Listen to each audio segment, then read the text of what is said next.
شیخ Saadi کہتے ہیں ولی کو جاننے کے لیے تو کسی ولی کی ضرورت ہے، وہ بنائے بتائے گا کہ ولی، بھائی کاریگر ہی بتائے گا نا بندہ کاریگر ہے کہ نہیں، کہ اناڑی نے بتانا ہے، یہاں اناڑی کہہ رہا ہے نہیں یہ نہیں دی ولی، تجھے کیسے پتا چلا؟ فرماتے وہ ابن سکا کہنے لگا پہلے دیکھوں گا اگر میری سمجھ میں، بابے نے میرے سوال کا جواب ہی نہیں دینا، تو ابو سعید عبداللہ کہتے ہیں میں نے کہا ابن سکا نہیں یار اس طرح نہ کیا ہے، سوال تو بابا جواب دے ہی دے گا، لیکن میرا ارادہ یہ ہے کہ ایک دو سوال پوچھوں گا پھر پتہ چلے گا کہ بابا کس قابل ہے۔ کہتے ہیں ہم دونوں باتیں کرتے رہے، حضور عبد القادر جیلانی اسٹوڈنٹ تھے اس زمانے میں، چپ رہے۔ ہم نے کہا کہ آپ کیا کریں گے؟ کہنے لگے میں نے نہیں سوال کرنا، میں امتحان لینے نہیں جا رہا، میں تو اللہ کے بندے کا دیدار کرنے جا رہا ہوں، تو زیارت کرنے جا رہا ہوں رب کا بندہ سمجھ کے، حضور کا غلام سمجھ کے جا رہا ہوں، میں کوئی امتحان لینے جا رہا ہوں، نہ بھی بابا سوالوں کا جواب دے تو مجھے انشاءاللہ اللہ کا بندے کے دیدار کا ثواب مل جائے گا، میں جا رہا ہوں، میں نہیں تمہارے رٹے میں جاتا۔ کہتے ہیں ہم تینوں پہنچ گئے، جب ہم اندر گئے تو بابا جی اپنی نشست پہ کوئی نہیں تھے، وہ چل کے نہیں آئے، اچانک ہم نے آنکھ جھپکی تو بابا جی ہمارے سامنے موجود تھے، سلام لی تو وہ تو جلال میں آ گئے، کہنے لگے ابن سکا تو کہتا تھا کہ بابا کو سوالوں کا جواب نہیں آئے گا، جا میں تیرے اندر کفر کی بو محسوس کر رہا ہوں۔ دیکھیں بزرگوں کے یہ نہیں کہا تو کافر ہو گیا، فتویٰ نہیں جڑا، کفر کی بو آتی ہے تیرے اندر سے، اور کابو صحیح تو کہتا تھا پہلے آزماؤں گا، جا تو بھی دنیا دار ہو جائے گا۔ اور پھر کہتے ہیں عبد القادر جیلانی کی طرف نظر اٹھی، وہ پیار سے گئے تھے تو بابا جی کا جلال ہم نے ان کی طرف دیکھا تو بابا جی کو پیار آنے لگ گیا، اٹھ کے حضرت عبد القادر جیلانی کے پاس گئے، ماتھا چوما، کہنے لگے بیٹے میں تو دنیا سے چلا جاؤں گا،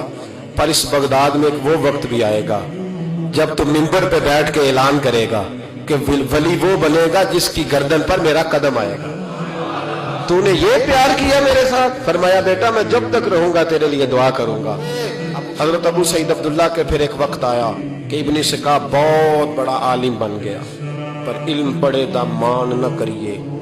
مت آکھی میں پڑھیا، او جبار کہار صداوے، متے روڑ دیویں دودھ کڑیا۔ کہنے لگے پھر وہ وقت بھی آیا کہ روم کے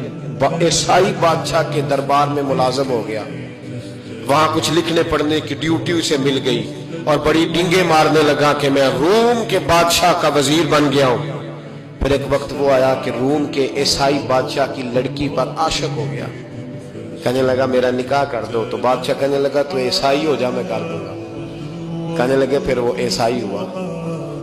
پھر ہم نے اس کی وہ حالت دیکھی کہ اس کے منہ میں کیڑے جاتے تھے، اس کے ناک سے نکلتے تھے، کیوں؟ بخاری مسلم کی متواتر درجے کی حدیث، رسول پاک علیہ السلام فرماتے ہیں کہ رب فرماتا ہے من عاد لی ولیا فقد آذنت بالحرب، اللہ فرماتے ہیں جس نے میرے ولی سے دشمنی کی میرا اس کے خلاف اعلان جنگ ہے۔ تو جسے اللہ جان کرے، یہ بخاری مسلم ہے متواتر درجے، اللہ جان کرے وہ مقابلہ کر سکتا ہے۔ لوگوں نے بغض پالے ہوئے اولیاء اللہ کے، بغض پالے اور پھر کہتے ہیں بچ جائے، اور دیکھو دنیا دے کے یہ وہ کہتا ہے میرے پاس بڑا مال آ گیا، فرمایا کافر ہو کے مرا جب دنیا سے گیا، کافر ہو۔ اور ابو سعید عبداللہ کہتے ہیں مجھے بھی یمن کے بادشاہ نے وزیر بنا لیا، دولت میرے کانوں تک آ گئی، میرے بچے لاکھوں میں کھیلتے ہیں، پر میں منتیں کرتا ہوں کوئی فجر کے لیے بھی نہیں اٹھتا۔ کہنے لگا اس طرح کی میری پوزیشن بن گئی کہ دنیا ہی دنیا رہ گئی، لیکن درد رخصت ہو گیا۔